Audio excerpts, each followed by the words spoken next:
My girlfriend, Sarah, and I have been dating for about 8 months. She has a close friend, Mark, a mechanic who runs his own repair shop in the city center. They've known each other since their high school days. Mark has always acted strangely around me, giving me cold stares or ignoring me entirely when we're in a group.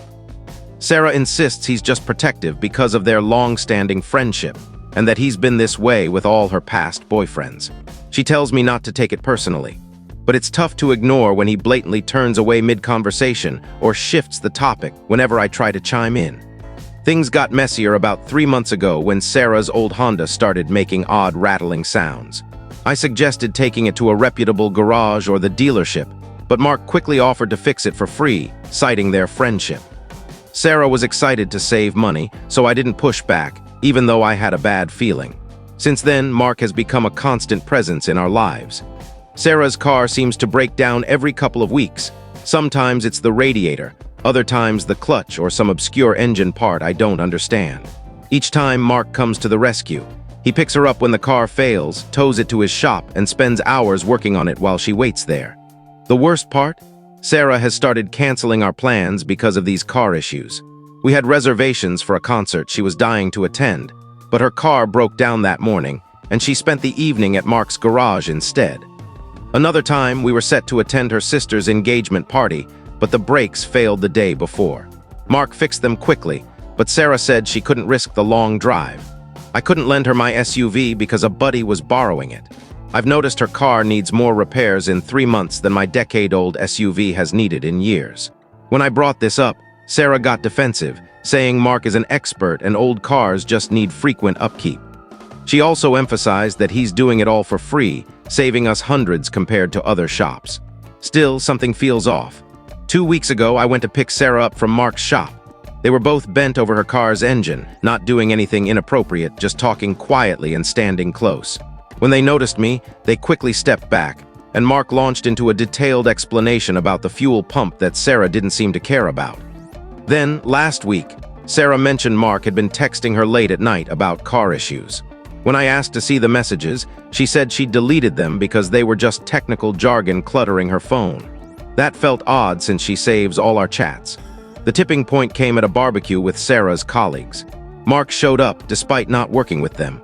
The conversation turned to car reliability, and Mark bragged about how Sarah's Honda was in excellent condition for its age, thanks to his minor tweaks.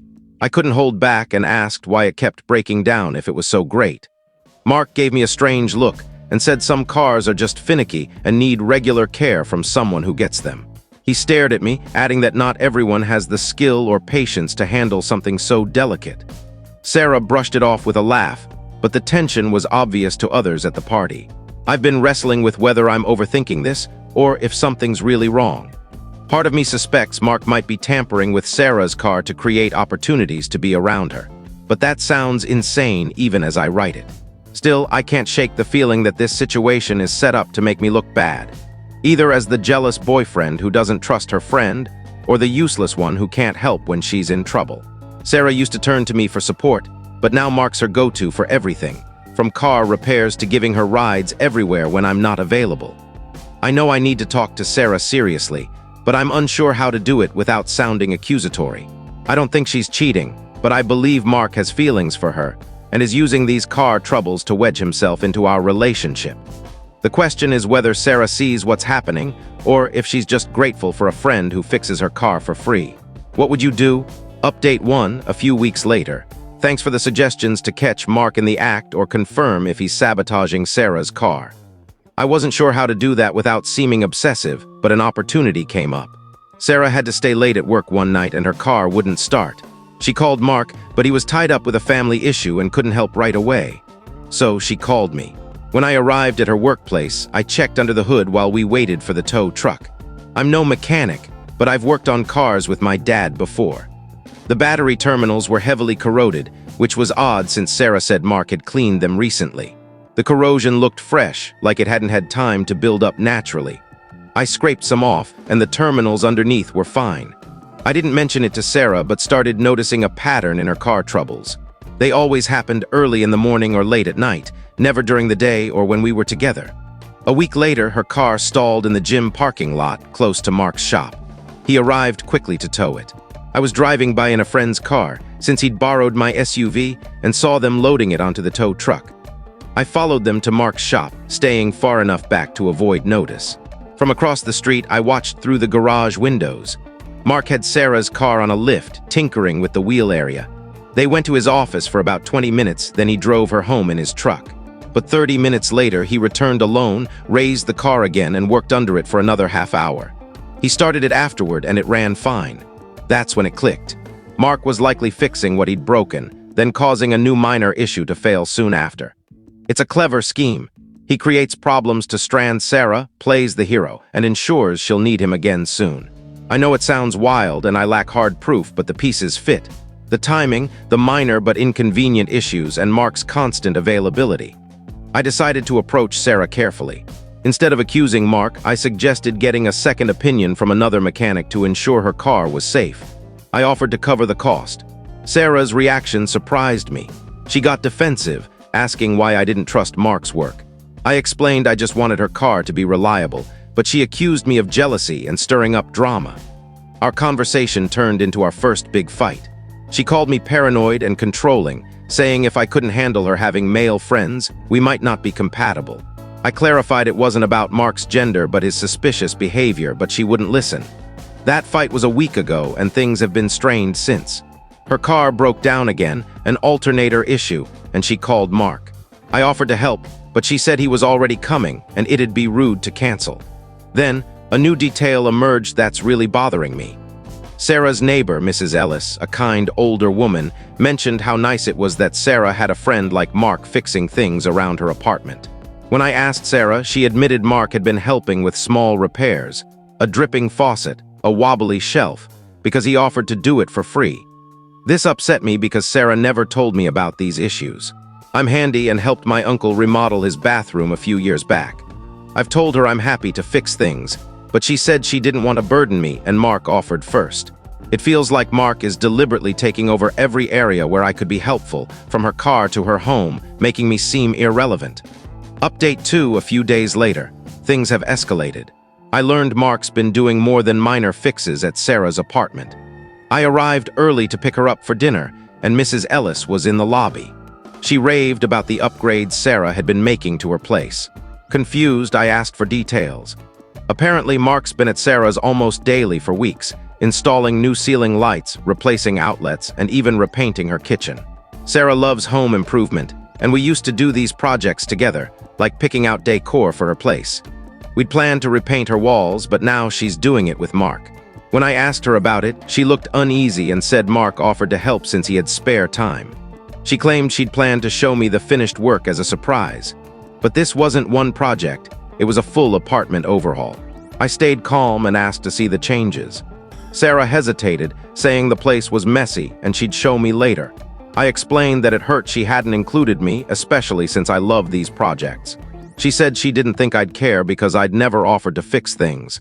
I pointed out she never told me anything needed fixing, but she said I should have noticed and offered anyway. That felt unfair. I can't guess what she needs. Things got heated when I asked how long this had been going on.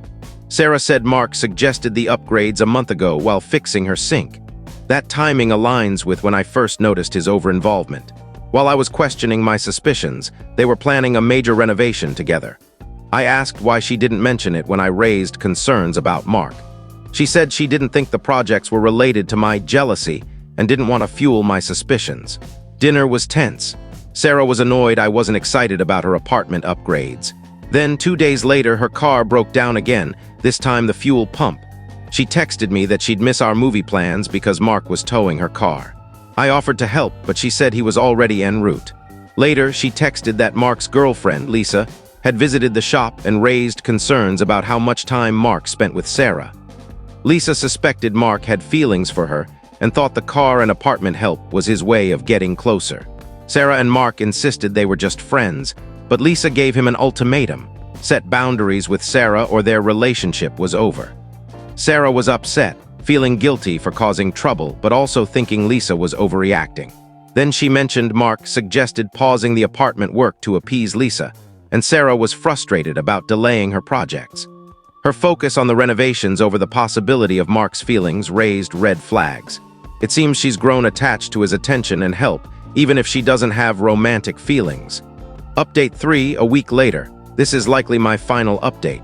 I hoped things would settle after Lisa's confrontation, but Mark didn't back off. He got more involved. The day after my last update, Sarah's car had another issue.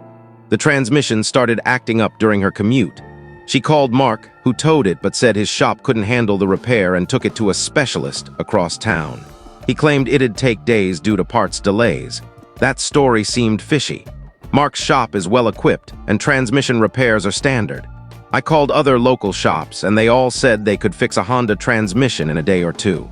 I drove by Mark's shop, and Sarah's car wasn't there. The front desk guy said Mark was off for personal reasons. It felt like Mark was using the repair as an excuse to keep Sarah's car and make her rely on him for rides, to work, the store, everywhere. I told Sarah my concerns, but she said Mark explained it. His friend at the transmission shop owed him a favor and was doing the work cheaply, but it'd take longer due to a backlog. When I asked how she was getting around, she said Mark was driving her everywhere. I pointed out this might worsen things with Lisa, and Sarah revealed they'd broken up. Lisa left after learning Mark was still helping Sarah despite his promise. Sarah seemed relieved, saying Lisa was dramatic and Mark deserved someone who valued his kindness. That's when I realized Sarah might have wanted this outcome. She enjoys Mark's constant support, and Lisa was the only obstacle. I asked if she had feelings for him. She denied it but said Mark gets her in ways others don't, always anticipating her needs. She implied I wasn't meeting those standards. But Mark's been creating problems, like breaking her car or suggesting home repairs, so he can solve them.